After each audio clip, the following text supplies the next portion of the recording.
घन्टी चाहिँ शुभ बिहानीमा टक्क उठेर नुहाई धुवाई गरेपछि चोखो हातले चोखो जिउले केही नलाएकोले बिहान उठेर पूजासुजा गरेपछि टेङ टेङ टेङ टेङ टेङ टेङ बजाएर भगवानको नाम लिएर आरती चढाउने बेलामा बजाउने हो। त्यसपछि लगेर कुनामा कसैले नछुने तरिकाले राख्ने। जहिले पाले छोएर हुन्छ यार, घन्टै जहिले पाएर डाइङ गरेर हुन्छ।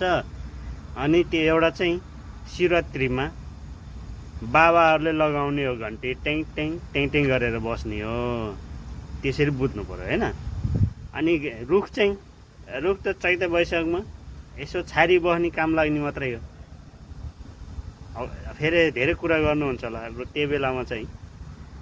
अनि तारा पनि आएको छ। तारा चाहिँ औँसीको रातमा माथि हल्का चम्किने मात्र देख्ने हो, अरू त्यो केही काम छैन।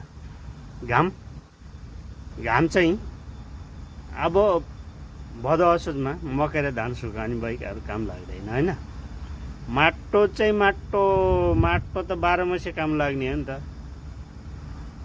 मानव जातिलाई सब चिजलाई माटो काम लाग्छ है त। ल यसपालि भोट केमा माटोमा ड्याङ्का ड्याङ सबैजना मिलेर भिजन हेरेर केही पनि दाग नलागेको पार्टी भनेको माटो है त। ल माटोमा भोट गर्नु पर्यो टाक टाक गरेर।